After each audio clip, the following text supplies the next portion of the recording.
Okay, and I just generated that. So now we ready, we lit. Welcome to the Walk With Me podcast. We live in the press box. This is your good brother, second son. That's second with a K, S-U-N, because I am Carolyn's second son. What's up, everybody, man? It's your brother Barleen. You know, back inside the press box. We here again. We in here. Walk with us. Walk with me. Walk with me. You know what I'm saying? Yeah. While I'm on this tedious journey, I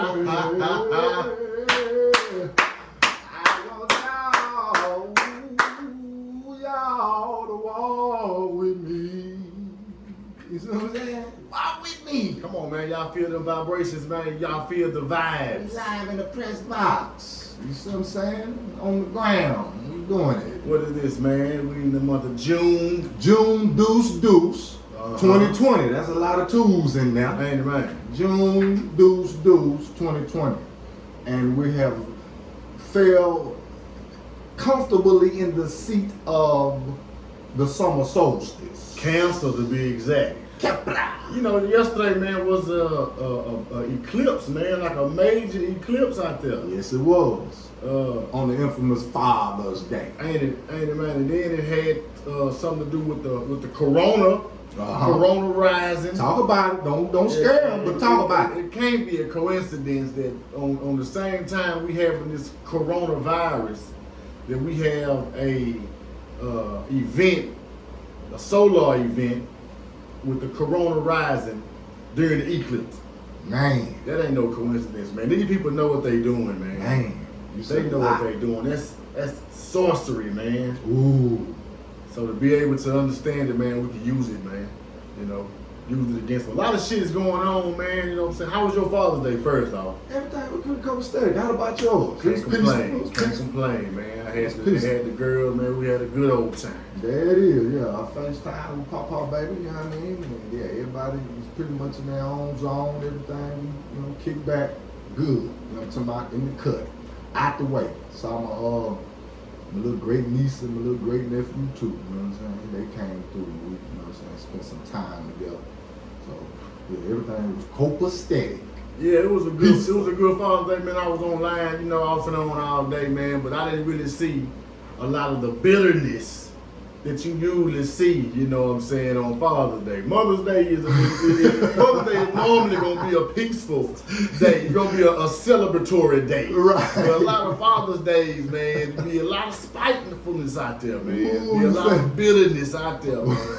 But you know, I didn't really notice it yesterday, man. I was just giving a shout out to the brothers, man, that, you know, take care of their business, man. Yeah. Because that father role or that figure, yes. man, people don't realize how much of an impact that plays into the psyche of a child. You talking now.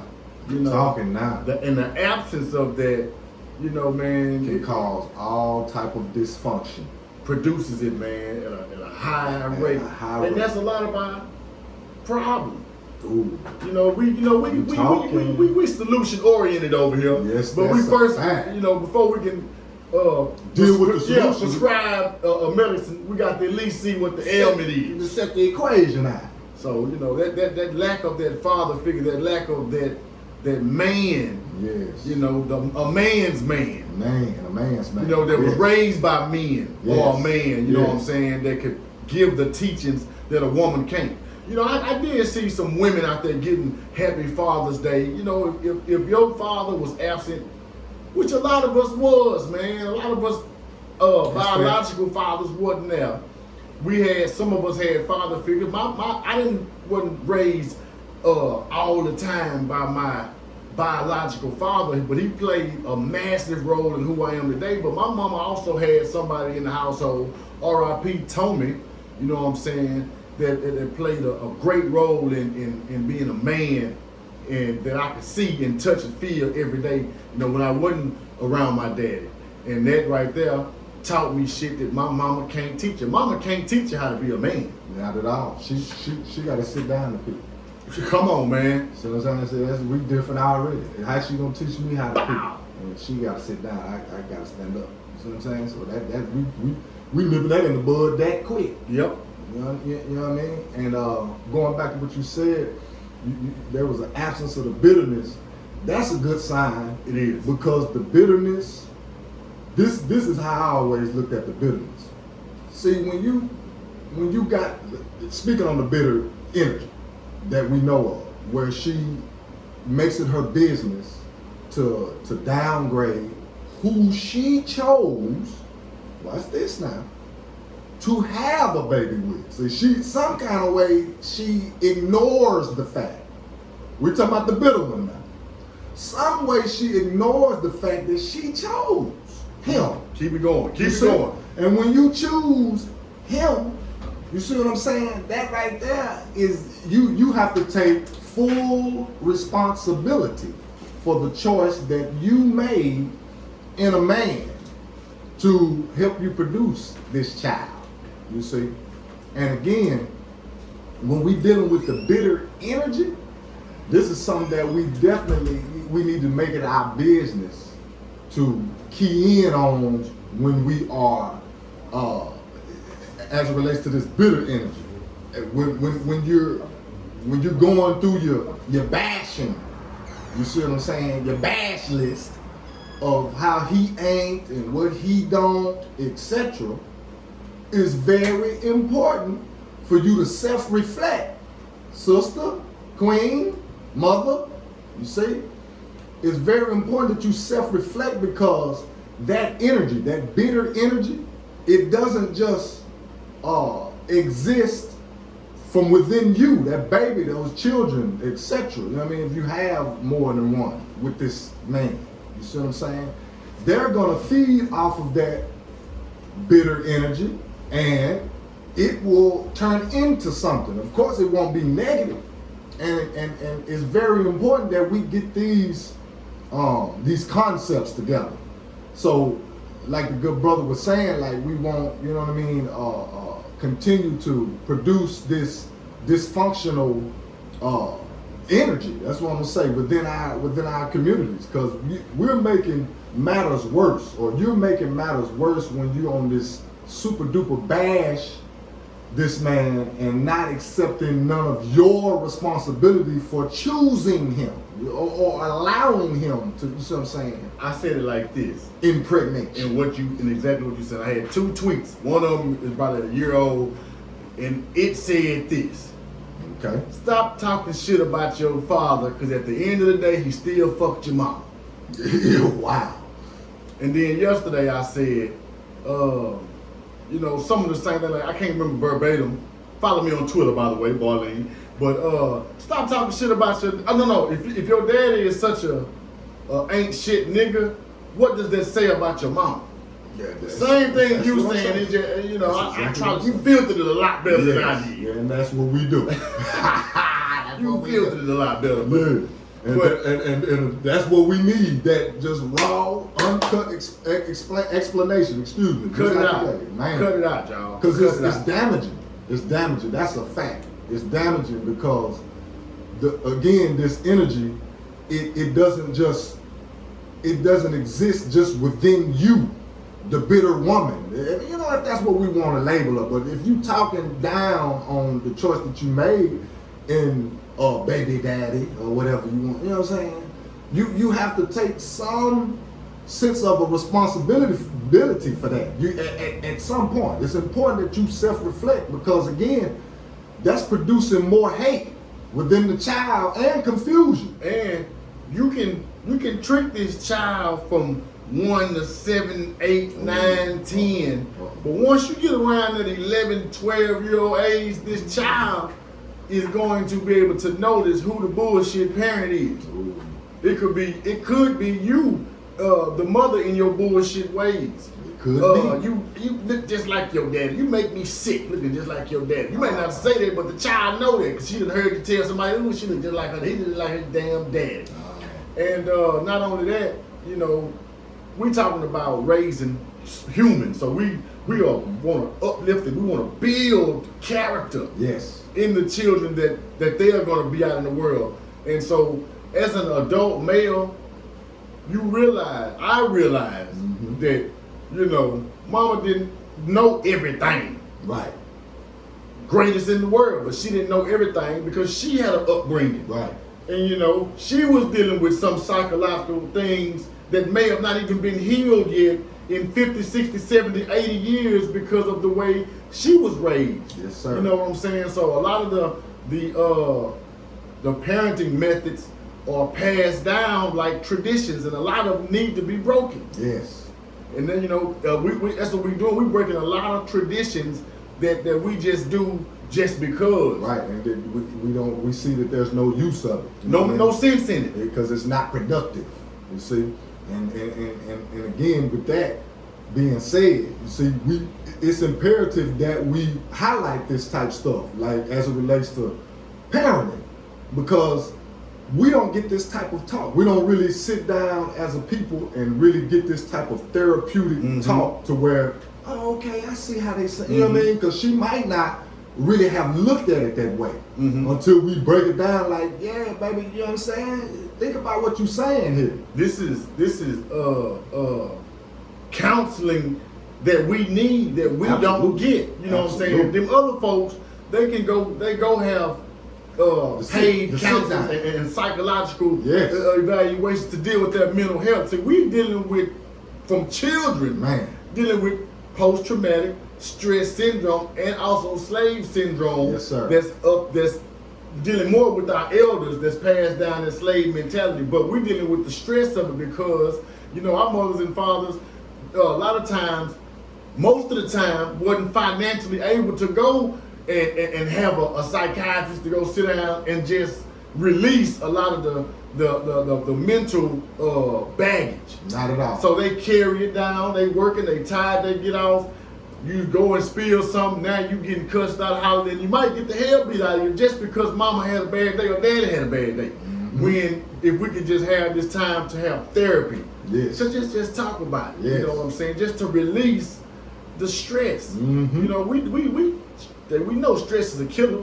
Absolutely. And we just keep it bottled in and don't have nowhere to vent except Facebook. And that ain't the proper channel to express your woes or your problems or trouble, because that type of energy is fed upon by the beast. You know what I'm saying? A digital beast. Yeah. The same way our fear, you know what I'm saying, our anger, you know, the bigger, and I think we'll get off into this as we get into the Kybalion, as we get off into the as above, so below concepts, which is in one of these. But, you know, we talk about the, like a digital, everybody that's owns your Facebook or whatever, they see that they feed off into it. Everybody typing with a comment, everybody got something, and it keep a whole thread of bullshit going on. It keep that energy, it grows it. And before you know it, it's a whole, everybody on the thread got the same movement, got the same spirit, attitude for the rest of the day. Well, on a bigger level, the demigods or the quote unquote Satan or Shaitan, or that negative energy or that spirit in high places that we fighting against, that's what gives it food by our dysfunction, by our, you know, willingness to continue to fight each other and to be in disarray and no solutions to heal us. Just keep us sick, and that's what keep the beast fed. That's what keep the beast fed.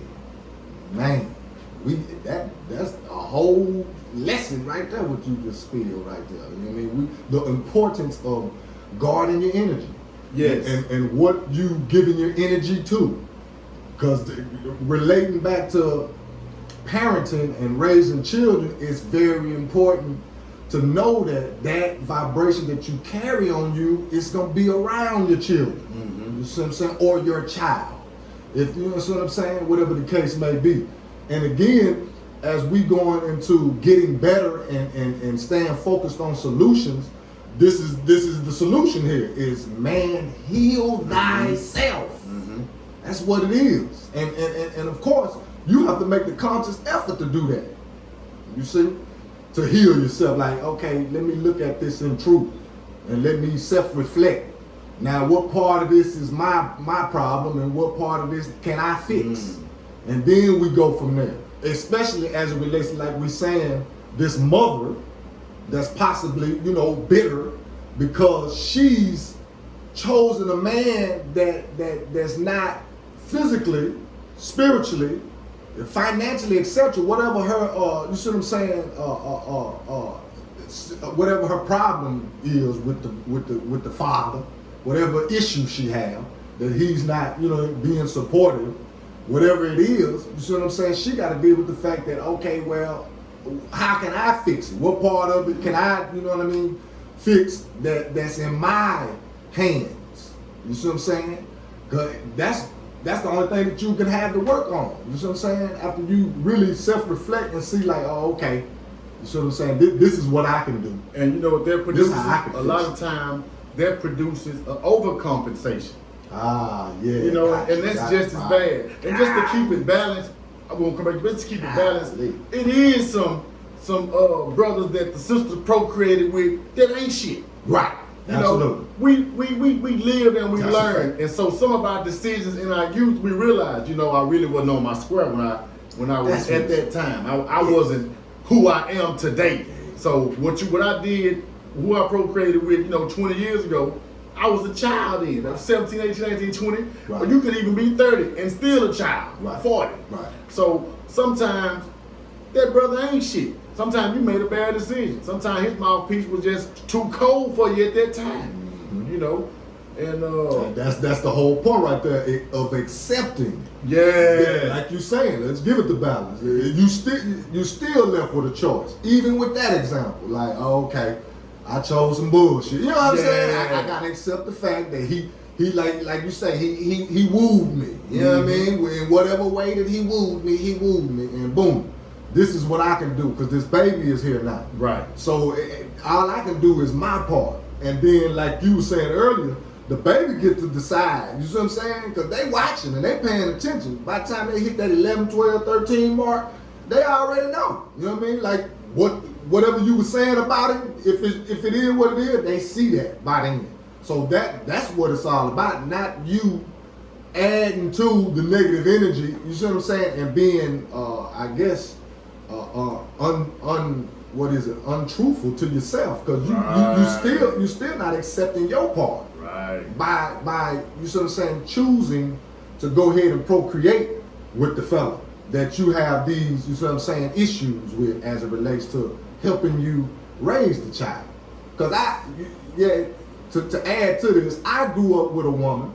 My mother was one that she didn't talk down on my daddy, man. When she had the right, as it relates to her, you know what I mean, receiving support, you see what I'm saying, yada yada, as it relates to, what a father's supposed to bring to the table for a child. She wasn't getting that with me or my brother. So, like what we saying, she had the right to talk, down on him or whatever, but she never did. My mother, she was one of them. So your mama cared. Like straight up though. Because my mama talked shit about my dad. See, how we got the, you see what I'm saying? Hey, my dad been dead down there 10 years and she still might talk shit about it. Wow. You know what I'm saying? Mama, I love you, baby, but I got to tell the truth in here now. That's what we doing. Yeah, that's Walk what we with doing. me. Walk with me. Exactly. So we got two polarities of the whole situation. I didn't grow up hearing my mother. I was just talking to my brother the other day about how my mother always made it her business, the way it seemed, to find something good to say about the old man. When me and my brother would try to bash him, she would be like, cut it out. Your daddy gonna need y'all one day. She was always on that vibe. I look and see shit like that of my pops, man. I'm like, I know this was a cold-blooded man. How can you sit up and do this and say this? Because at the end of the day, he still put his mat down on you. Yeah. And here I come. You know what I'm saying? I know I wasn't an accident. Yes, sir. You see what I'm saying? I know I'm born on purpose, so shit. I don't want to hear it, man. Exactly. I don't want to hear it, mama. And see, and you're able to today, say that with confidence, whereas there's a child somewhere that don't have that confidence right there because their mother convinced them. You see what I'm saying? And then they living with it. And they lived it out. And it's the thing too, though. As I was in my mid-20s, I realized I had resentment for my daddy. Okay. I resented him. Yeah. You know what I'm Now, saying? you don't want to call with for not being around Gotcha. as much as I wanted him to, and not providing me with the teachings or the guidance that I knew he was capable of. We don't want to You know what I'm saying?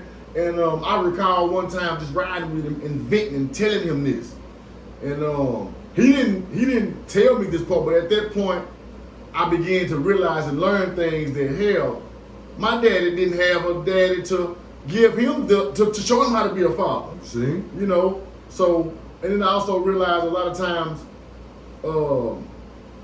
our fathers put the bigger picture before home, put the community before home, and sacrificed families. Mm-hmm. My daddy had a family in Chicago and a family in Detroit of grown children at the same time. Didn't even know they was his brother. Didn't even know they had that. Gotcha.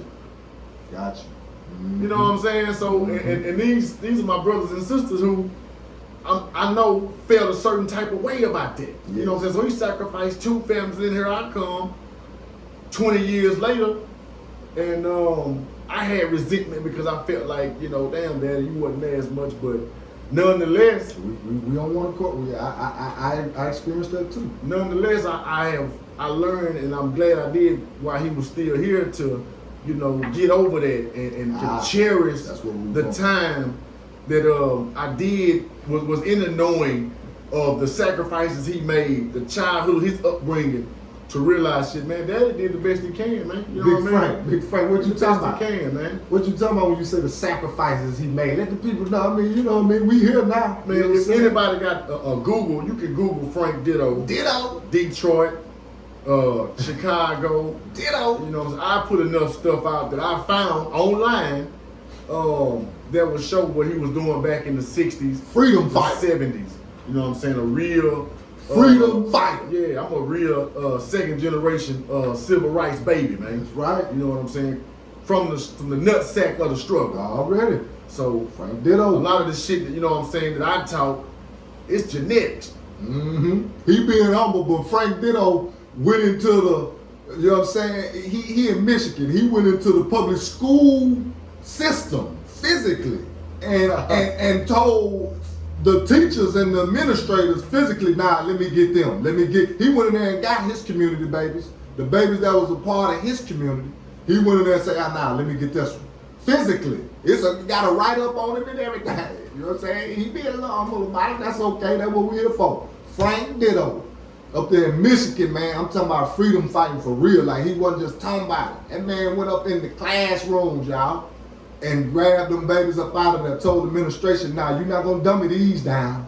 We're going to hold these down over here in the homeschool, you know what I'm saying, curriculum. And this was in the heart of the civil 60s. rights movement, you know what I mean? 60s, man. When, you know what I'm saying, a lot of first of all, like I said, my daddy was older. My daddy was born in the 30s, so I'm an old man baby for one. So in a lot of my peers, they mothers and fathers could be my brother. Yeah. Or my sister. I got brothers older than some of my peers' mama. Right. You know what I'm saying? Yeah. Mm-hmm. So it was a little different back then, man, from the people on the front line, man, they really called a spade, you know what I'm saying, and was out there with no fear. Fearless to the quote unquote the white man. Right. You know what I'm saying? And told him to his face. You know what I'm saying? So this is how we got to this point right now, to be in here, some of it to be in here now telling it like it is.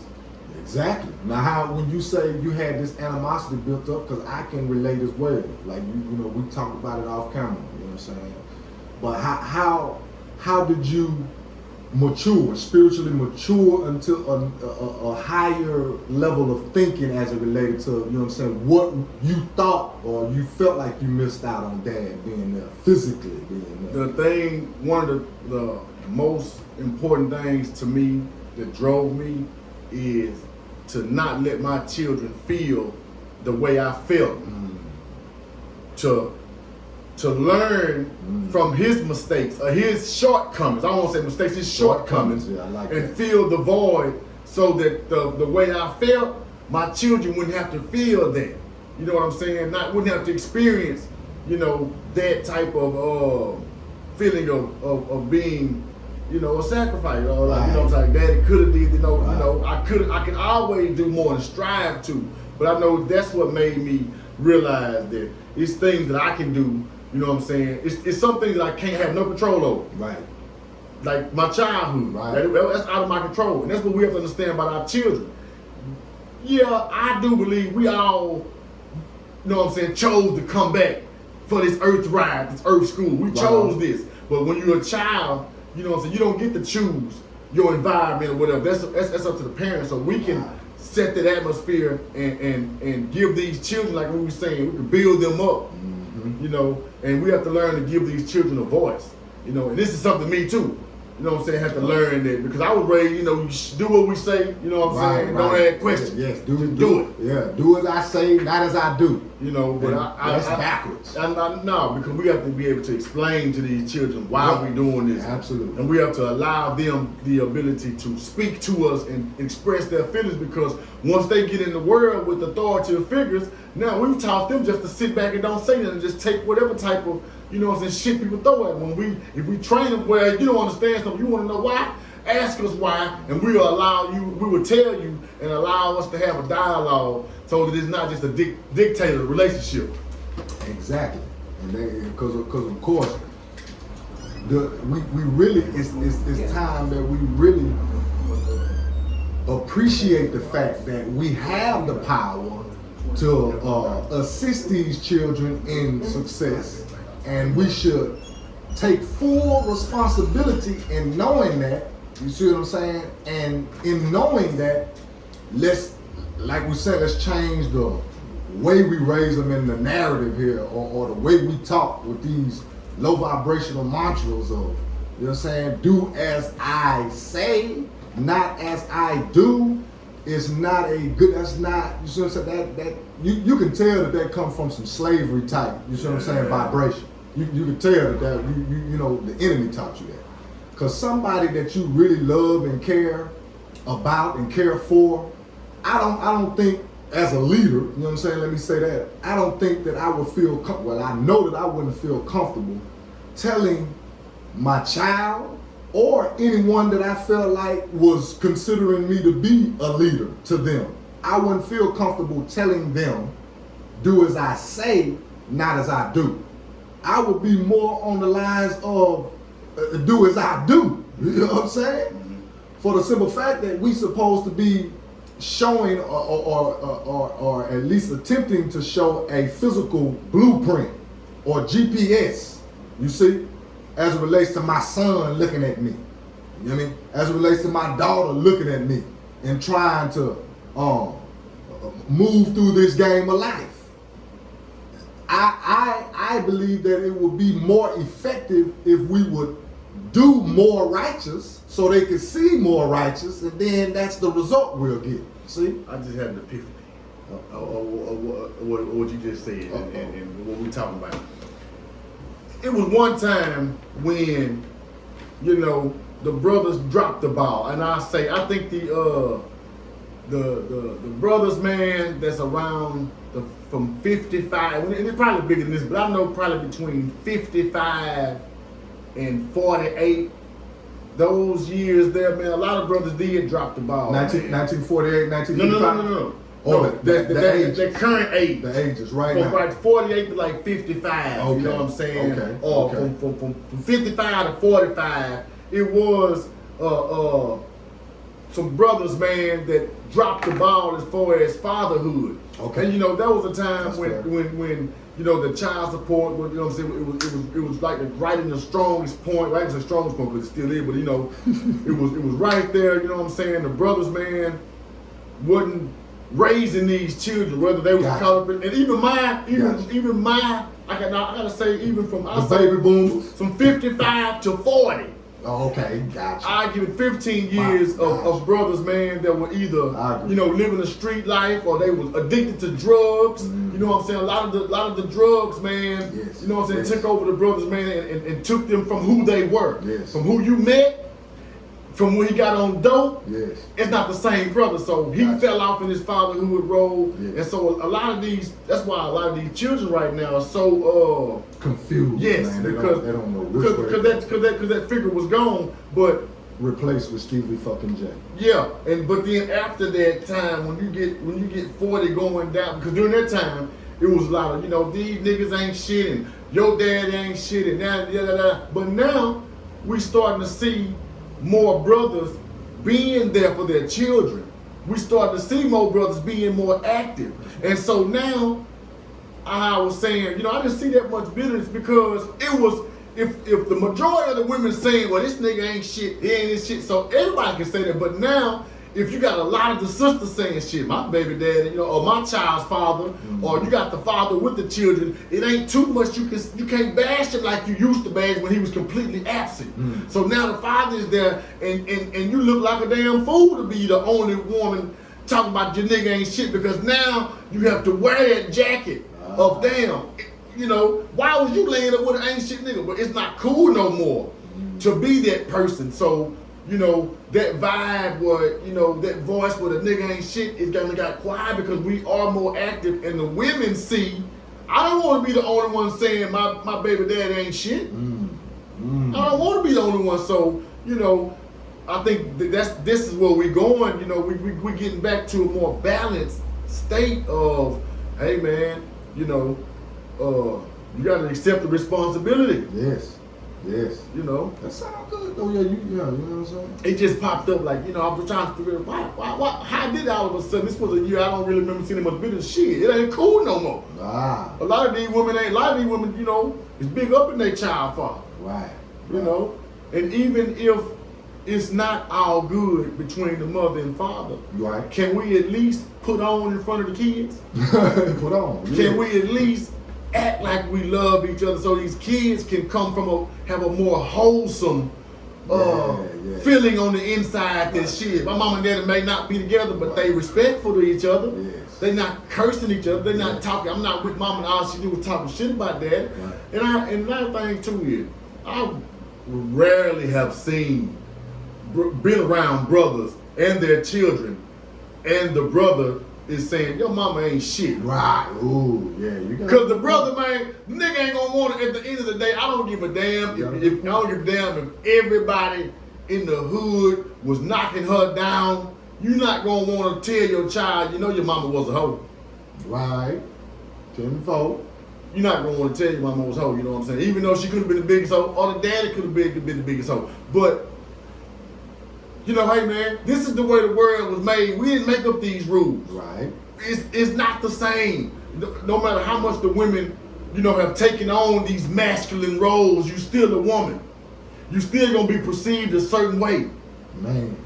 I could have 5 different baby mothers, 6 different baby mothers. I guarantee you, every one of them will be happy to be with me. Already. But I guarantee you, if you got 6 baby daddies, you're gonna be struggling to find one of them niggas to wake up to walk in there and take the role of father of 6 other niggas' baby. Wow. That makes sense, or am I? Yeah, you on the song. You on the song. You're not gonna do it, man. The brother, man. I mean, brothers do that. And salute to the ones that do. I'm just saying, in reality, you know what I'm saying. That woman is gonna want that child father. She gonna want a child father there. You know what I'm saying.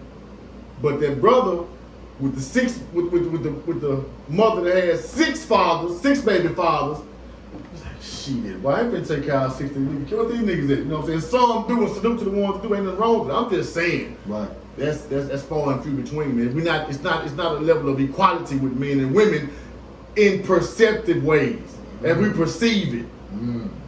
Everything that you just laid out goes back to the home. Everything. It's important that we know, like, the science of relationships. Let's say that. It's very important. When we're talking about the science, we mean this law of attraction, the law of cause and effect, etc. They all coming in there together. You know what I'm saying? Yes.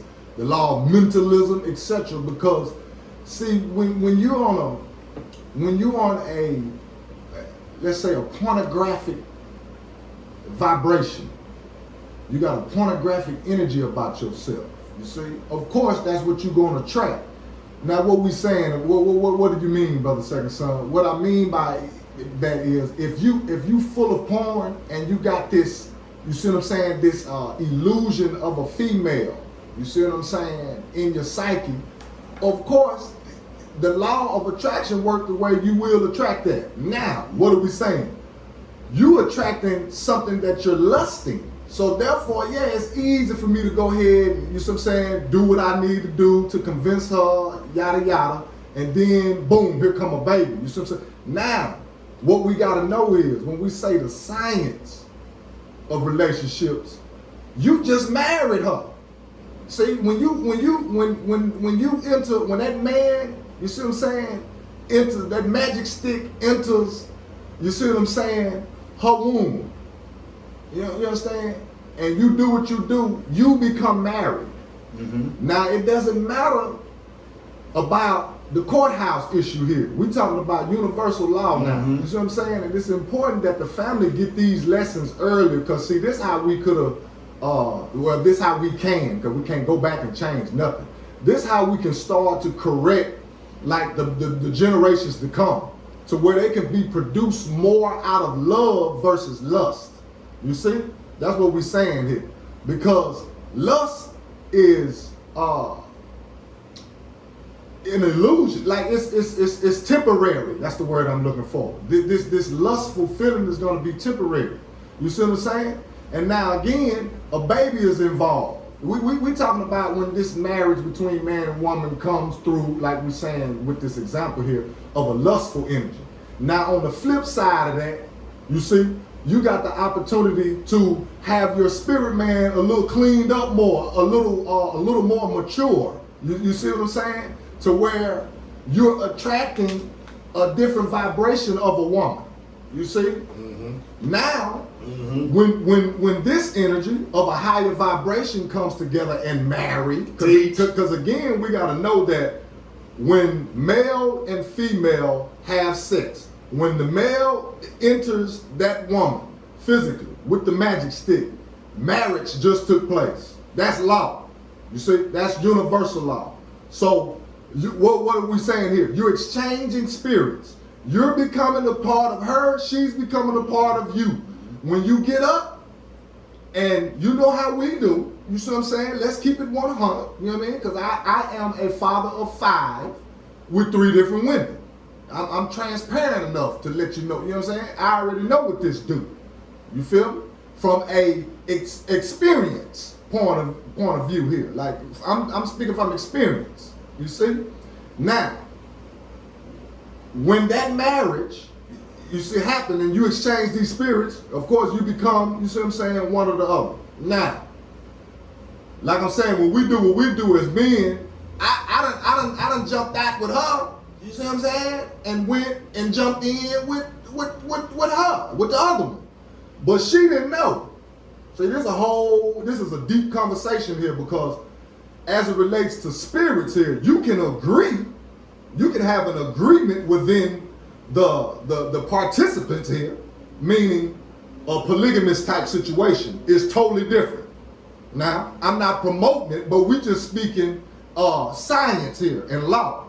Now, when you are in agreement, but you don't condone it, do you? Okay. And I ain't gonna say that I condone it, but I will say that I don't have an issue with it either, because I'm a realist.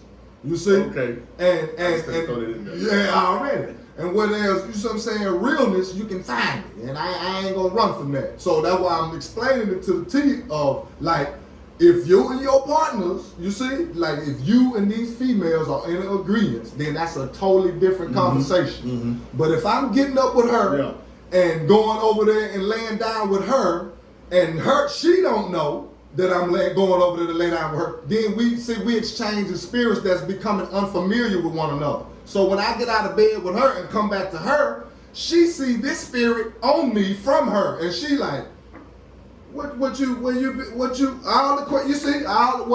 You see, we're gonna have a conflict of interest here as it relates to the spirit realm. That's what's important, family, because what we have been doing, my family in the past, we're saying here, we have been procreating with just lustful spirits. You see? That these a lot of times these are the examples when the bashing starts, because y'all wasn't even really spiritually connected to begin with. You see how that works? That lust brought you together, so lust can't keep you together. That's law. You see how we working here? Now let's think about this, family. If these babies coming out of the 7th and 8th grade get this knowledge, don't you think that their decision making as it relates to procreating can be a whole lot healthier than ours was? Now I'm on the record for telling all 5 of my children that I loved your mama. I use the word like. Let me be specific. I told all my children, I've told them separately that I liked your mama, because I did. I'm one of them. You see what I'm saying? I'm selective. I always have been. That's just me though. But we know everybody ain't selective. You wasn't no accident. I know what I was doing. That's why I told every last one of my children, we've had that conversation. I said, baby, you wasn't no mistake. Straight up. It wasn't no, let's go take that one, baby ain't mine. That ain't me, because I'm going back into my decision making. Mm-hmm. I'm saying I'm laying down somebody I like. That's all I was saying.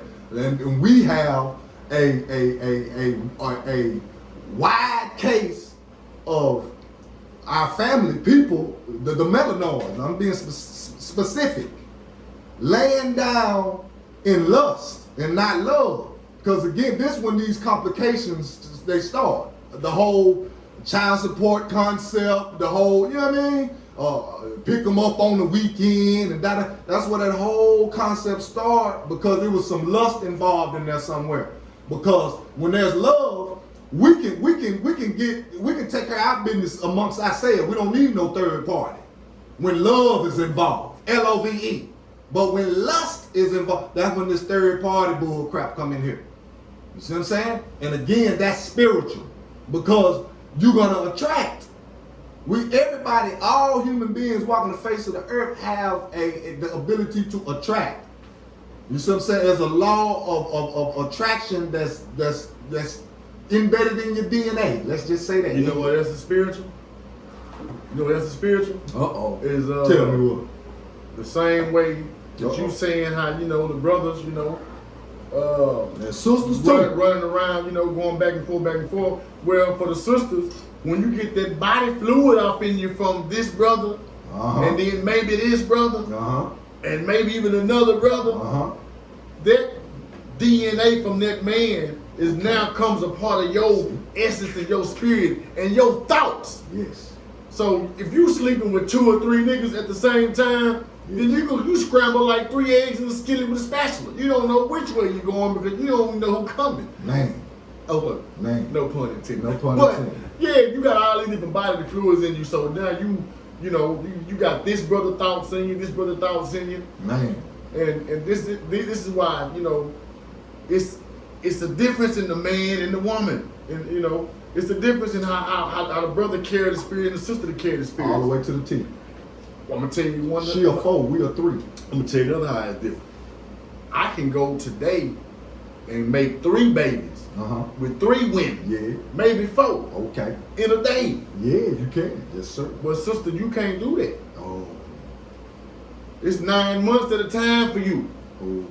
These are laws of nature. Yes, sir. We didn't make this up on how this shit is though, but this is the truth. You know, that man can go plant seeds here and here and here and here and here, but your garden, you might be able to produce 3, 4, 5, 6, 7, 8 seeds, but it's by that one man. At the same, you might have triplets, quadruplets, octuplets, whatever this shit is. Right. You might do that, but it's gonna be by that one brother. Right. But that brother can go out here and plant his seeds all over in all type of gardens. I just want to put that on record on how, you know, like you said, man, the man should stand up and piss. But I know a lot of niggas that sit down and piss. Oh wow. They squat. You know what I'm saying? But a woman, you gonna look crazy as hell if you standing up pissing. And sister, if that's what you do, if that's your thing, girl, more power to you. I'm just saying, by natural law, right. You gonna sit down and piss. Right. You know what I mean? We need to get all of this that we're speaking about right now. We need to get this in order. Facts. Because you got women that feel comfortable about bashing his mama and his folks, etc. But you chose, but that's what I'm saying. You chose. So who is the joke on at the end of the day? That's why we got to get this thing in perspective. Because on the flip side of this, when you again know the science of relationships, the whole moral of the story is you got the ability to attract of a high vibration. You know that he come from something. You see what I'm saying? Whatever that something is to you. And you know that, you see what I'm saying, he's a responsible, you know what I mean, young God. To where, you know what I mean, he's gonna assist you in succeeding with those children, etc. And then, you see what I'm saying, you attract that on purpose. Mm-hmm. It's a flip side to it. You know what I mean? For when you know the law, you purposely, you see what I'm saying, get your vibrations and your spirit man up to where you're not involved in a lustful situation. Because that's what's happened with a lot of our reproduction or our generation of babies. It's been a lot of lust involved, and then the children are there to suffer the most. Because it ain't just the children. We got to know that you reap what you sow. You know what I'm saying? That's a law of life. So when you are, again, that man that's womanizing or whatever you want to call it, you know what I mean? You got to pay for that. Because don't get old. Because like going to my father, I'm able to do like you did, look at it the same way. Like growing up, you know what I mean? I saw how it was a struggle for my mother to do it by herself. Because my mother never married. She never had a live-in boyfriend. I never woke up to a man in my house. You see what I'm saying? With my mother. So I'm just saying that because there was no substitute of a man or a father figure there either, not in the home. But I had my papa, her brothers, you know what I mean? A number of pastors. That'll punch you in your chest. Man, put you on point. You know what I mean? Like, you know what I'm saying? But what did you say mama told you though? She said, hey, cut it out. One day your daddy gonna need you. That's right. And I'm saying that to say is you reap what you sow. Yeah. So if you absent right now, yes, when your ass get old and you need somebody to come take care of you, your children gonna move you in with them, or they gonna put you up in there and have souls all over your ass because the people at the nurse home ain't turning you over checking on you. That's what I was saying. You reap what you sow. So you can be absent now. Don't expect them to be there to hold your hand when you get old. Exactly. That's what I was saying. Cause well, and to add to it, because I was spiritually, able to mature and not hold that animosity in my heart for my father, today, my one and only son, that's 13, he'll be 14 in September, and my baby girl, who's 19, be 20 in December, they both have a relationship with my father today that I didn't have. He communicates with them. He talked, my baby girl took it upon herself to get his phone number for my cousin up there in the Milltown, and said I didn't have nothing to do with it. She had been saying, I'm gonna talk to Papa. And she ended up calling him on his born day, you see what I'm saying? She had got his number for my big sis up there in the Milltown, etc. I'm saying all that to say, just to add to what you were saying about how we're able to benefit spiritually by forgiving, I guess, if that's the word you want to use. You see what I'm saying? And being spiritually mature enough to look at it like, hey man, you see what I'm saying? He's a man. He had, and he's a so-called black man at that. Come on now. Coming up in the time that they came in, so it was, you know what I'm saying, issues that he had. But I'm going to this. My father, he tells my children, my son and my daughter, that he grew up angry. You see? He grew up angry because his parents were alcoholics. That's one of the reasons why. You see what I'm saying? So, with that being said, if he is growing up with alcoholic parents, we already know that it's an abusive situation there.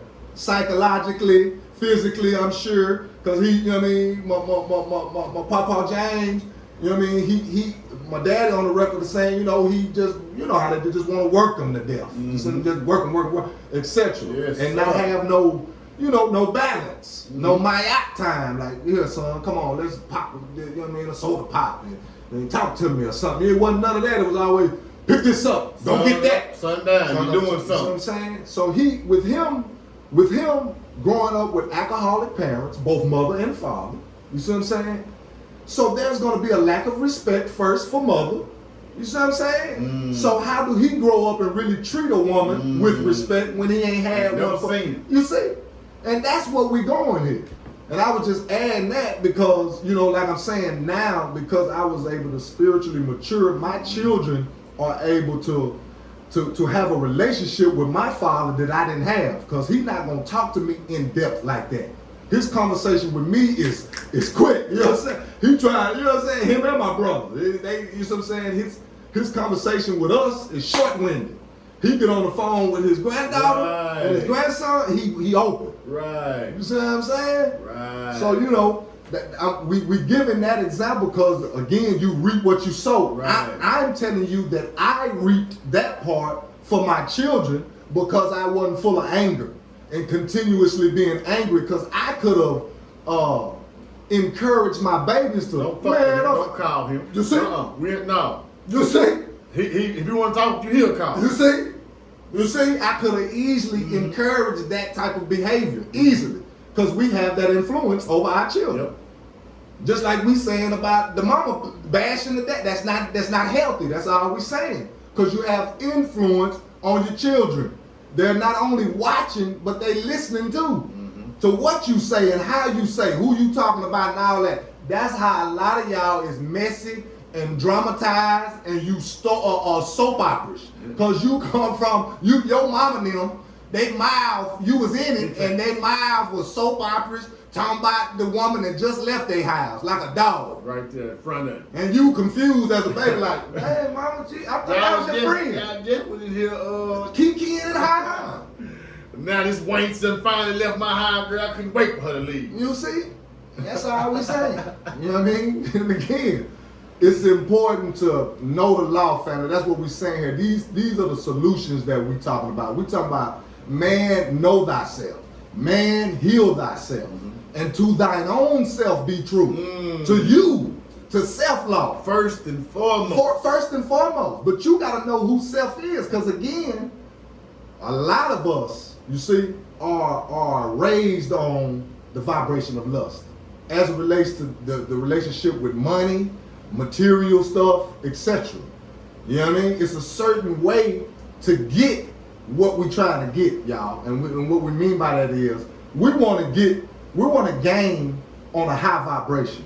We want to make that bread on a high vibration. We want to attract relationships as it relates to business and love on a high vibration. We want to teach that to the next generation, because we can look back on ours and the baby boomers, and of course Papa and them, we already know what the issue was with them. They coming, like, a lot of them is like, you know, produced on slave plantation fields.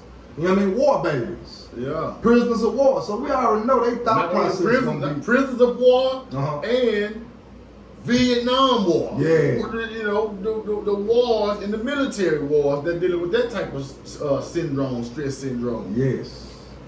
And we not being healed, like you were saying at the top of the show. There's no healing, there's no therapy, there's no therapeutic settings, because it's fair to say now that the church failed us as it relates to therapy. The church concept. Because nobody gets therapy. You go get an emotional high, and then you leave. And then you go back and get another emotional high, and that's not productive. That's all we're saying, because we leaving there still broken. Because a lot of the psychological damage went on from within the church. It's fair to say that now. These babies, going back to Constantine and the whole Roman Catholic vibration that sits within this denominational concept here, as it relates to North America or the wilderness, you see what I'm saying, on this land plate right here that we talking about. It has damaged families and generations of families as it relates to mental health. Because again, we go into all of the dis-ease. The dis-ease in the forms of obesity, you see what I'm saying? We can even say undisciplined, man. I heard well-known mega, I guess you would call him mega pastor. I ain't gonna call his name. He's a younger one, just to give a little clue. He's a younger mega pastor, quote unquote. He was on Oprah's, I get that shout out. He was on Oprah's channel, I forgot the exact show that she was doing, but he was, he is, ain't no was, he still is. He's overweight. And he said, this mega pastor, he was on the TV telling the people, of course his followers is watching, as well as how many million Oprah got watching on. He told us out of his own mouth that the doctor told him that he could rid himself of diabetes if he would just change his diet and exercise more. But this mega pastor, his response to that was in a jokingly way, but the sandwiches keep calling me. The sandwiches keep calling me, y'all. The sandwiches keep calling. Now see, as a leader, going back to what we were saying, don't do as I say, not as I do. You see, this is a prime example. This is a leader of my people, because he's melanated, of my people displaying undisciplined characteristics. Because I thought that Christ represented discipline. That's what I thought. That Christianity and the whole concept of Christianity, I thought that mean discipline. I thought that's what it meant. Now, again, he said he went to the white coats. I'm not making this up. You see? And I don't have no reason to make it up. But I'm just showing you how influence plays a role in our people. See, now his followers feel comfortable with being undisciplined.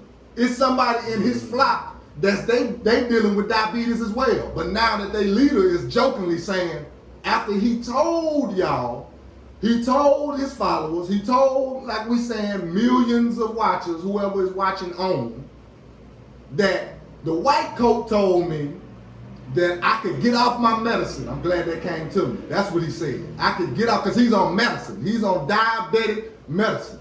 He said that the white coat told me I could get off of my medicine if I just changed my diet and exercise more. But y'all, the sandwiches just keep calling me.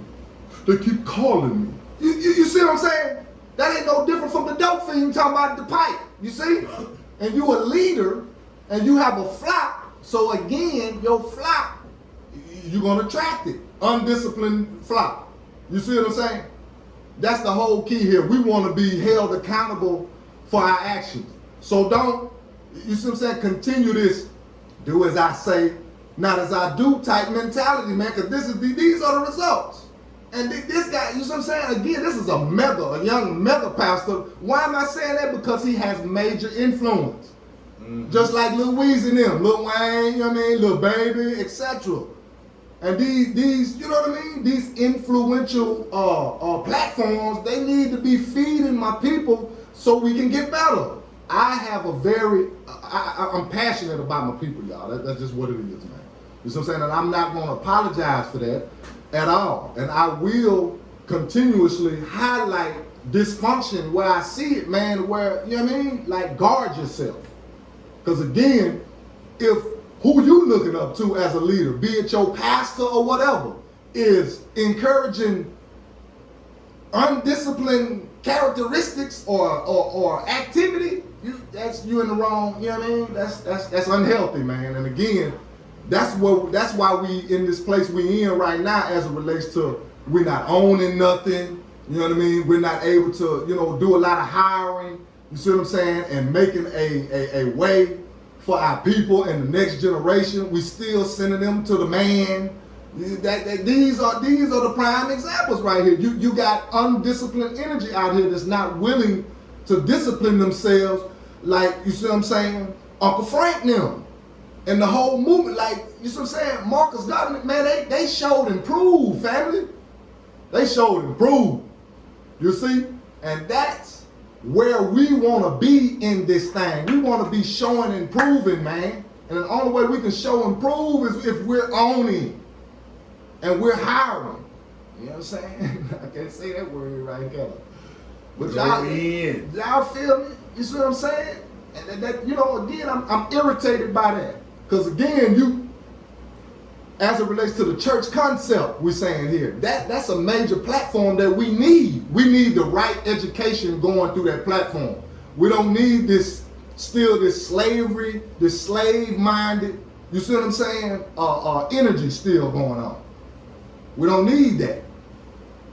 Period. Hello. You want to be free or you want to be free-ish? Yeah, I saw that too. You want to be all the way free or just a little bit free? We've been a little bit free for a long time, man. A little bit free. A little bit free. And we always go back to being shackled in the mind. You ever seen that picture with the mule or the donkey that's tied to the little chair? Ah, yeah. Wow. Or the elephant that's with the chain, like this. The elephant probably one of the most strongest things ever, and all he got to do is just raise his head back and it'll tear loose. But by his mind, he is in his mind, so I can't, I'm defeated by this little old bit ass string on this thing right there.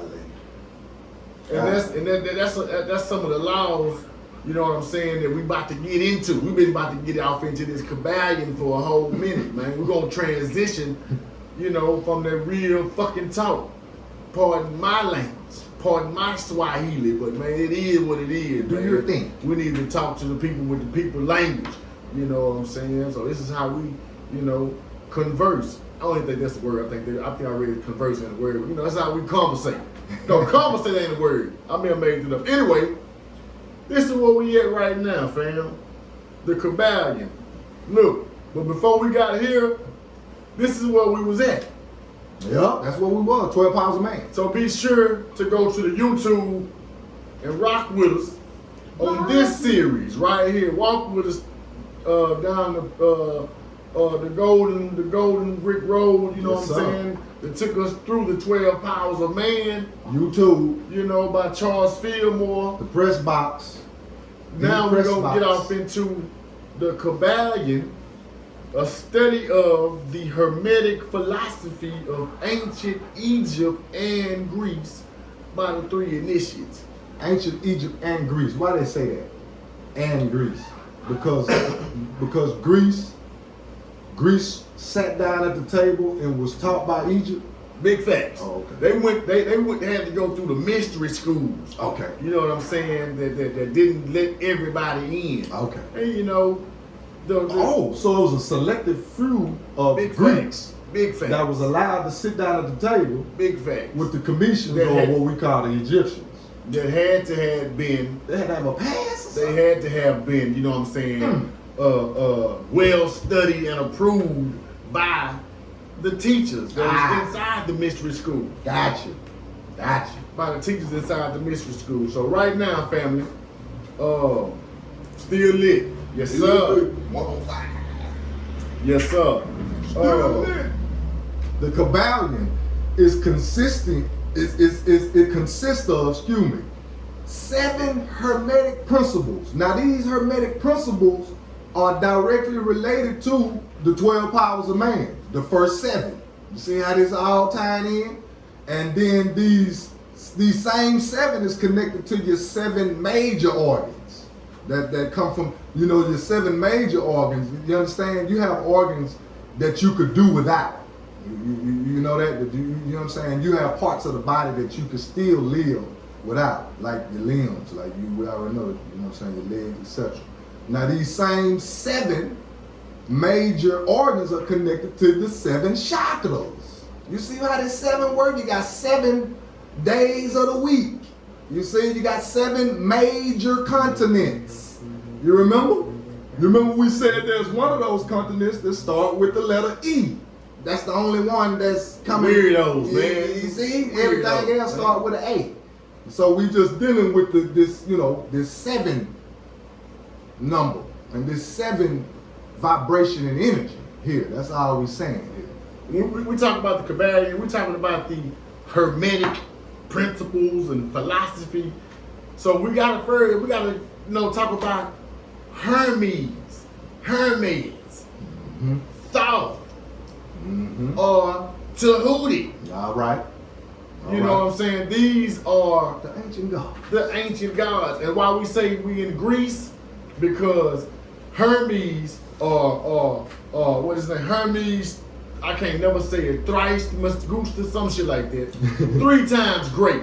Right. Hermes. Superpower. You know, that was the name of that god in Greece. Now see, you got the Greece pantheon of gods. That's just one. But see, Greece was the one that was right before Egypt. So you got Hermes is what they called him in Greece, but before then he was called Tahuti. There you have it. These are gods that were named by the people during that time period. The same way we say that Heru is the Egyptian god, that is Horus in Greece, that is Jesus in the Christian pantheon, that is Krishna in over there, that is Buddha. I mean, we can go to the crucified saviors. These are the same energies, just different people, different nations of people. Yes, sir. Yeah, because different nations of people gonna name, they have their specific language, and they're gonna, you know what I mean, put their name on that energy. And again, this is an energy. That's what we got to know here. We're giving these lessons by the universal God or the divine intelligence. We're giving these lessons, and then later, of course, humanity has it to where they personify. They give you, they'll name it. They'll name this energy. But at the end of the day, we have to know that this is an energy that exists for all humanity to tap into or reject. That's just what this is. And of course, again, each nation is given a name for this power. So who is Hermes? Who is Thoth? Who is Tahiti? This is the god of writing, communications, language, architecture, mathematics, accounting, physics, astronomy, science, and magic. This is the personification of Hermes, of Tahuti, of Thoth, of who the seven, through the 7 Hermetic laws, principles, the creator, the author of these. You did Hermes, Hermetic, something that's secret. There you have it. Cause you've been using it throwing it out, fitting out in him like, yeah, he putting that lighter foot on his fire, we finna light up. Yes, sir. And so when we heard that word secret, we know we need to pay attention. Because secret is related to secretions. And secretions is found within the human body. So we have to know that the secret is about the body and the way the body works. Going back to the 12 powers of man, you see? So this is somewhat of the secret doctrine. There you have it. You know what I'm saying? And we about to pass out the master key. The master key, man. The master key with which opens the many inner doors in the temple of mystery through the main portals. What are the main portals? The main portals, again, is these 7 major chakras that's directly related to these 7 hermetic principles that has to be obeyed in order for you to receive the power. You have to obey them. You see how that works? Because of course, with disobedience, and you already know, is punishment for that. And that's how we live these unproductive, impoverished lives. You just got a wishful mouth, but ain't moving like you really, you know what I'm talking about, wishing what you talking about. Your body, your actions ain't showing what you saying. And some of that. That's disobeying. And that's why you don't get the key to the doors that you're trying to open, because you're not ready for it. You have not studied and showed yourself worthy of it. Come on now. You know, and we wonder, well, why is it that a lot of us don't even know about the Kybalion or the Hermetic principles or things like that? Is because this is you have to go through so many chambers to even open up this door. Yes, sir. You know what I'm saying? And as it says in the book right here, from lip to ear, the truth has always been handed down among the few. There have always been a few initiates in each generation in the various lands of the earth who kept alive the sacred flame of the Hermetic teachings, and such have always been willing to use their lamps to relight the lesser lamps of the outside world. When the light of truth grew dim and clouded by reason of neglect, and when the wicks became clogged with foreign matter, there were always a few to tend faithfully the altar of truth, upon which was kept all alight the perpetual lamp of wisdom. These men devoted their lives to the labor of love, spinning this truth out. You know what I'm saying? Again, these are wisdom teachings. Yes. You know. Yes. Like the book say, passed down from lip to ear. The same way that grandma and great grandpa passed down elixirs that would heal you. Go get a little bit of this and get a little bit of that and put it in there and tell them to drink it. You know, that'll get them whatever. This is the same type of way on a more wisdom level and sacred level of information. Now, you on page 8 when you read that. Yeah. I'm over here on 9. Come on with it. I see where it says, you see I have it highlighted where it says, where, this is important. Where fall the footsteps of the master, the ears of those ready for his teaching open wide. When the ears of the student are ready to hear, then cometh the lips to fill them with wisdom. Now what that says is what you just alluded to just a minute ago when you say this is the secret doctrine. That earlier we were saying that the Greeks, it was a specific, they had to have a ticket to get in the door. Just to explain, you see what I'm saying? So if the Greeks, if the Greeks we know are the so-called the white man, you see, or the Caucasian, you understand? If they needed a ticket to sit down at the table, then we already know that this is sacred knowledge. So for us, you see what I'm saying? As he was saying earlier, there's a certain procedure that has to be taken by the neophyte that will allow this information to find you. You see, the old saying, what is it? The ancient saying, when the student is ready, yes sir, the teacher will appear. So what we're saying right now is that both your brother second son and Barlene have already went through that stage. That's how we got here, to getting this wisdom knowledge, the knowledge of self. You see, we made the proper steps that allowed us to be ready. You understand? Where our ears were ready to receive the truth. Because your ear, you can reject the truth in your ignorance. You see? And in that ignorant stage, of course, you'll find yourself confused. You see what I'm saying? And not knowing which way to go.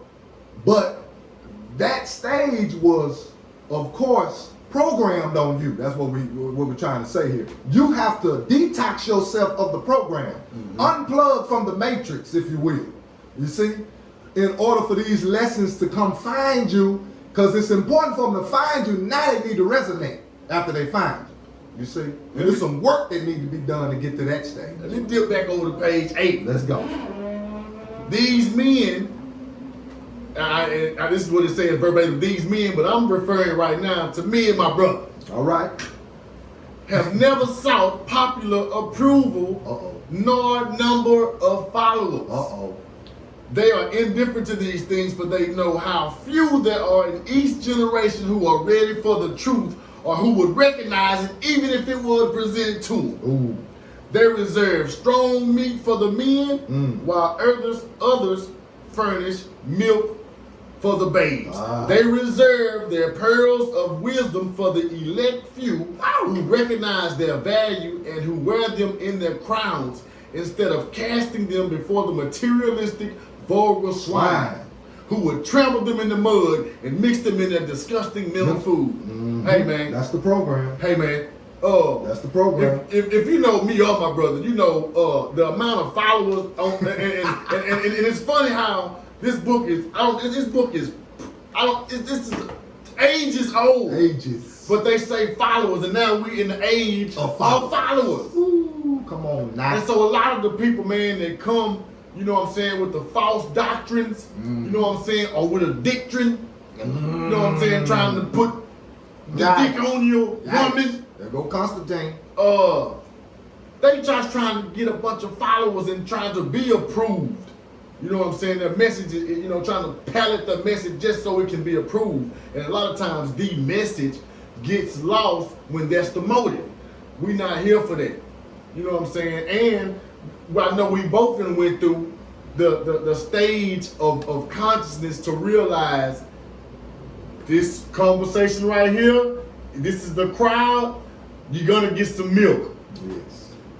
You over here with it, you've been studying, you've been walking with us, we're gonna give you the meat. It does no good to try to force meat down a baby throat. At all. It ain't even prepared to chew, it ain't even grown the teeth to chew. So a lot of people haven't even grown the brain cells because you have stopped to you stop exercising, you stop reading, you stop putting, you know, different information inside of your mental. Come on now. So now that's how you can be presented with the truth and you reject it because you still stuck at a high school Programmed program. level. Instead of after that realizing, man, it's a whole lot more learning to be done out here. Time to educate myself. Time to re-educate. Time to deprogram and reprogram. And that's what it is. This is a very important part of this lesson because we know that it ain't for everybody. You know what I'm saying? We already know that. And again, going back to the following, see, you can't be, I'm not even, you know what I'm saying, distracted by that part. You know what I'm saying? The following, but we will say this. We are here to develop a quote unquote following, if that's what you want to call it, because we need a nation of us, you know what I mean, to build on what we talking about building. We can't do it by ourselves. You know what I mean? It ain't even designed to do that way. We already know that the movements that we have up until this date that were effective, it wasn't just no two people. No, sir. That's all we saying. And no, sir. It takes the lesson. We got to get in the lesson first so we can build character. We got that, family? Walk with me. One of the first lessons that I learned was this.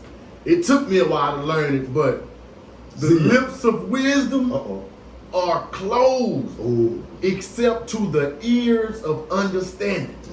When we first spoke, we cut the cameras on, I told you I had heard something that day and it made a lot of sense. It said it don't matter what your message is if you're not in front of the right audience. Man. You just talking to pontificate and masturbate of the mind, all that you know, and ain't nobody taking none of it in. Yeah, it's time to like wah, wah. So I know that me and my brother, man, we put in time too precious. Yeah, we put in a lot of the work, the effort, and the study hours to realize that anybody that is within the sound of our voice is supposed to be here. That's what it is. You had to go through some couple of channels or chambers to get to us. Come on now.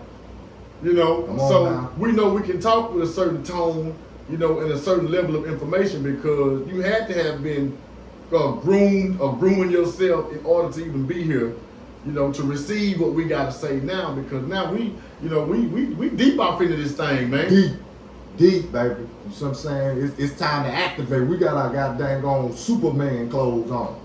The melanated version. You understand? And we getting it in. Knee deep. However we boots on, strapped up, ready. You understand me? And we ain't, you know what I'm saying? No fear. You know what I mean? Right. Ain't no discouragement nowhere. We already out the gate. You know what I'm talking about? We done out the starting blocks. We in it, baby. The marathon continue. You see what I'm saying? And these lessons right here, again, is very important for us to get. Very important. When we get into the 7 hermetic principles, again, we're talking about laws that need to be obeyed. Now, I want y'all to realize this too. First of all, it's the intro to this. Right. To the Kybalion. Yeah. But something that I learned, that we talk about the Christian, we talk about the church. Mm-hmm. That's our home. Mm-hmm. That's where we came from. Facts. And Actamendo. inside of the church, there are so many teachers, man. You can use that Bible and teach for the rest of your life like the preacher do. Yes. You know what I'm saying? But it's how you teach, what you teach, and it's going to determine your flock and the level that we go together, because a lot of the times when we get those Christian teachings, those are exoteric teachings. Those are surface level teachings that you don't have to dig deep to get the understanding. But when we start to deal with things like the Kybalion, and also even in that Bible, once you get a teacher that is really trying to grow you mentally, we're going to get off into the esoteric side of the game. And this is where we at with it right now. Ray Higgins. Yes, sir. We're going to get into the esoteric side of the information, occult side, you know what I'm saying? The kind that begins to really break the spells. Because if you just teach exoteric, then you continue to have your congregation spellbound. You know what I'm saying? Nobody's going to challenge you. Yes. We encourage you to challenge us on what we say. Absolutely. You know, fact check what we telling you. If the shit don't add up, man, we got a DM. Ring the alarm. Say something, comment, let us know, so we can get to the bottom of it, man. We ain't trying to curve ball. This ain't no finesse move. This ain't no 86-42 fake out. None of that, man. None of It's that. straight down the middle. You know what I mean? Dive left, dive right, baby. You know what I'm talking about? Pushing it. Look at it. From old Egypt have come the fundamental esoteric and occult teachings. Occult. Don't be scared of that word. Just means hidden. That's all. That's hidden. You know what I mean? You can say hidden. It's just simple. Just that simple. I bet if they told you, hey, Papa got some occult money, you own it. I bet hell yeah. You have to be scared then. So let's read that like that. Let's use that word hidden. From old Egypt have come the fundamental, esoteric, and hidden teachings which have so strongly influenced the philosophies of all races, nations, and peoples for several thousand years. Several thousand. It's old information.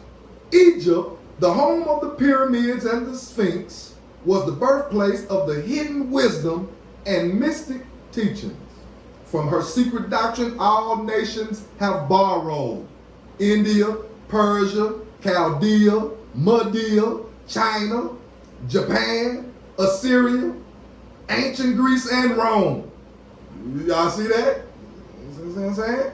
And other ancient countries partook liberally at the feast of knowledge with the hierophants and masters of the land of Isis, so freely provided for those who came prepared to partake of the great store of mystic and occult or hidden lore, which the masterminds of that ancient land had gathered together. Again, the ancient minds, you see what I'm saying? We're going back to Hermes. He was one of the ancient minds. Hermes was, considered, you see what I'm saying, like the god of information, really. So as it relates to knowledge of self, health is wealth. And that's where all of the teaching started. And then, as we can see, went into different lands and land masses. And again, it's going back to the one. You know what I mean? You going back, all of these teachings is going back to the one, because you got the 7 Hermetic principles. Going back to what the good brother said, you go to Revelations in the Holy Bible, you have these 7 different churches, the 7 churches of Asia. Thyatira, you see what I'm saying? Pergamos, etc. It's 7 of them. And these 7 churches in Revelations, they define this same energy that we talk about. The law of mentalism, the law of cause and effect. You see what I'm saying? Except the law of attraction, etc. All 7 of these churches is defined as this energy. Again, like the brother say, Now, if you going to the church, you see what I'm saying, Sunday school, etc., Bible study, etc., and you're getting the occult meanings, you see, the hidden meanings of all of these lessons, then that's allowing you to live and succeed in health, and not in this unhealthy manner of thinking that something or somebody is coming to save you, when that's not the lesson is you're the savior. You save yourself. That's the whole lesson. That's why all of these different religious lessons need to be defined in a metaphysical way. You see? That way you leaving, you see what I'm saying, all goddamn gone corners unturned. Ain't that what they call it? You know what I'm saying? You're gonna take care of all your, you see what I'm saying, your business as it relates to what you need to know. You see? And that's key. Now let's look at one of those. Let's look at one of these. The 7 Hermetic principles. Don't give them. Can I give them all 7 of them? Just do that. Yeah, do that. Let me get all 7 of these Hermetic principles. Because again, we are already dealing with the number 7. So yeah, let's do that. We got 1, the principle or law of mentalism. The mind is all. The universe is mental. I used to use that all the time. Hashtag. The universe is mental. Yes, sir. Number 2, the principle of correspondence. 3, the principle of vibration. 4, the principle of polarity.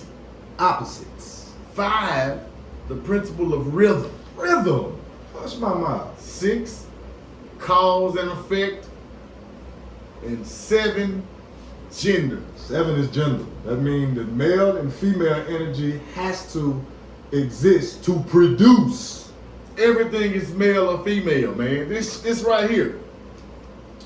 Female. Watch how you hold them. Male. Watch how you hold them. Come on now. Watch how you hold them. Tomato, it's a female bell pepper and a male bell pepper, man. I mean, that's right. 3 and 4.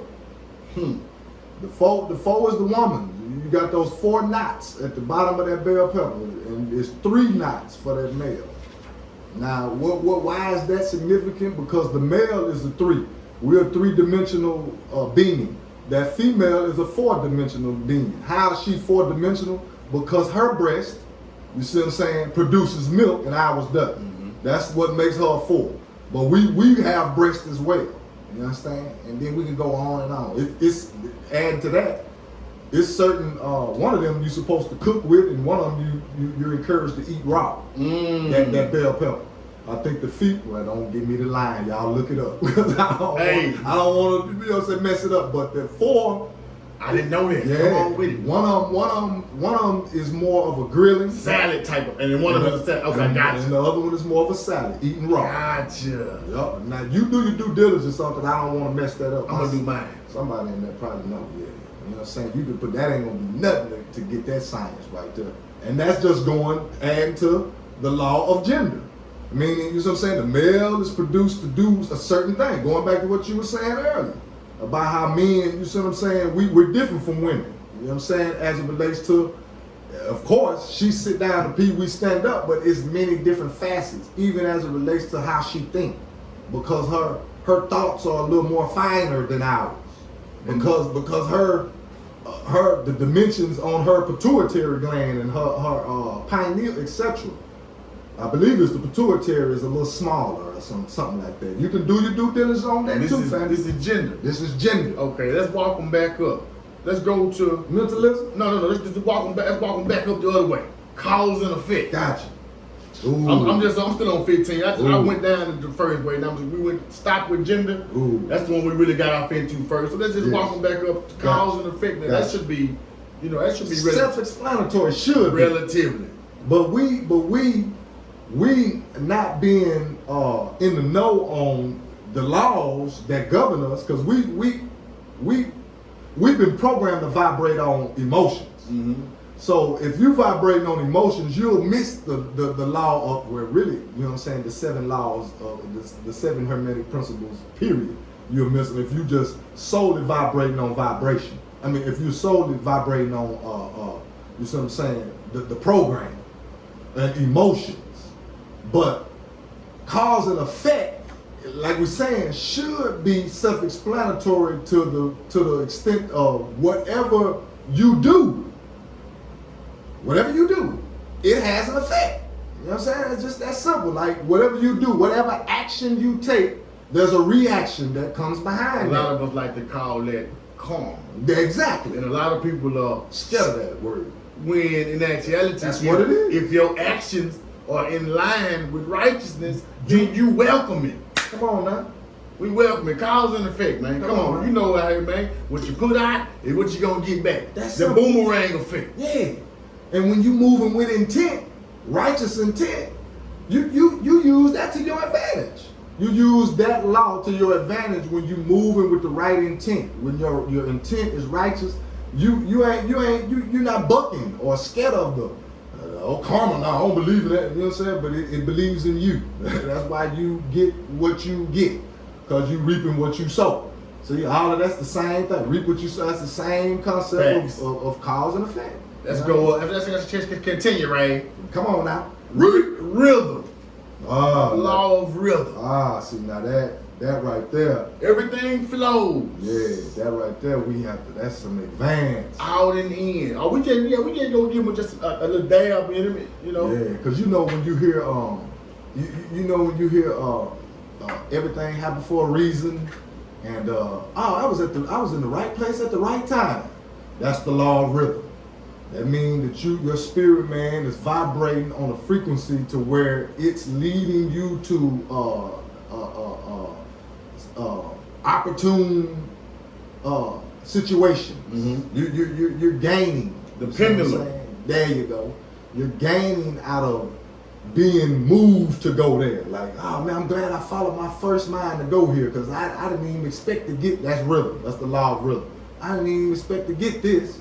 Even as it relates to, you might have bumped your head up on a bargain, or you know what I'm saying, some type of sale at the yada yada or whatever. You know what I'm saying, at the car lot, etc. Whatever. You know what I'm saying? But that's the law of rhythm, pretty much so in a nutshell. And it takes, of course, some intuition and discernment to benefit from the law of rhythm, because you have to be, you know what I'm saying, you have to move on. With the ebb and the flow of the world. You gotta move on. You see what I'm saying? Next one, polarity. Opposites attract. Or wherever there's hot, there's cold on the other end of that pole. Wherever there's hate, there's love on the other end of that pole. And it exists at the exact same time. Meaning what? Different degrees. And hate, if it's on one end, that means love is going to be present, and vice versa. There ain't no pushing the other one out the way. They're going to always exist. But the existence of the two is directly related to how you living. You see? If you living on a love vibration, then you see what I'm saying? Boom, that's what it is. And it will master the hate. But it's not saying that hate is not, you see what I'm saying, existing at the same time, because again, as it relates to the concept of racism, you're not gonna be able to, you see what I'm saying, go in each individual home of racist, quote unquote, and deliver them from their racism or their racist ways. Everybody, you see what I'm saying? That's not possible. Where there's hate, again, love gonna exist on the other end. It's just what you vibrating on, to where you can see it and receive it or not. Because again, that goes back to the law of rhythm. That means what kind of rhythm you on. Because you could be attracted to hate and not know it. Going back to the mother that's dogging the father. You see, that's a hate vibration. And you're hating yourself again, because you chose it. You see what I'm saying? Check. So, hey, man, don't play no games with yourself. Check. Self-reflect and be sure that you on the know on these laws, because they exist, they are in operation, and it ain't no undoing them. As long as you're breathing, you see what I'm saying? You are pulsating. Your spirit man is pulsating at a frequency, at a vibration, to where you're attracting your whole experience here on the earth plane. That's enough. That's enough. Bars. Man. Let that breathe. Yeah, man. Let me ride and keep going. Shit. Vibration. Yeah, just went into that. Vibration. You know what crazy like vibration? Nothing rests. Nothing. Everything moves. Right now, this pen on this table, I don't know if you can see it, is moving at such a high vibration, it looks as if it's still. And they say that we are moving, our cells are moving just as fast, which makes us appear to be human. Making us appear to be a being, you know what I'm saying, this whole, but we just got so many particles or atoms moving. Boy, that's heavy. Everything moves. Everything moves. Vibrates. The principle of vibration. Again, you attracting your experience. You're vibrating on some. Your spirit man is vibrating on a certain frequency to where it's attracting what you experience. And you have the opportunity and the ability to turn that frequency up on the God body level to where, man, you experiencing what's coming to you, like that's attached to your birthright, like what you really supposed to be having and doing. But of course, again, that takes some work, some spiritual work, some going down into the secret chambers of knowledge and coming out with the keys to the degree. So that was a cold one. I'm still rocking with that one. Yes, sir. Next, correspondence. The law of correspondence, man. A lot like cause and effect. This is the one that's one of the first ones that caught me really, because it was they would say as above, so below. Yeah. And I always had to why that. What does that mean? Me too. Yeah. As above, so below. As within, so without. You know, this is where we get off into, and we've talked about this before, on things that's going on the cosmic level. Sure. As above, Yes, is going on the earthly realm. You know what I'm saying? As below. die here.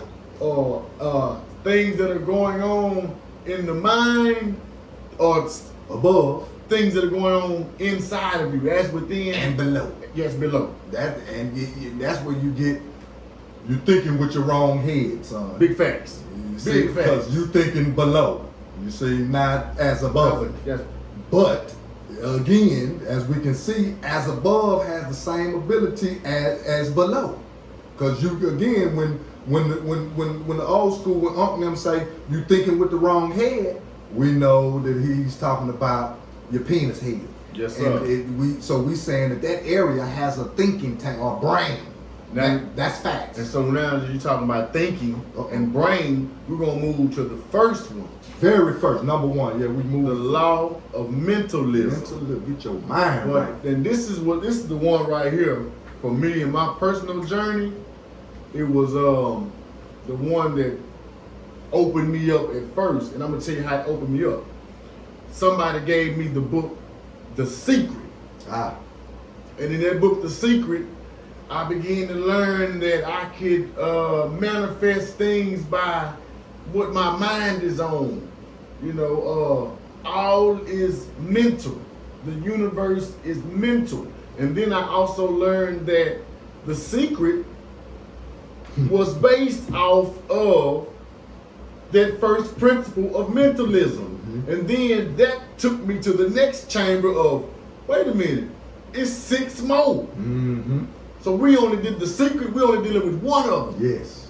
Which is the first one. And mentalism.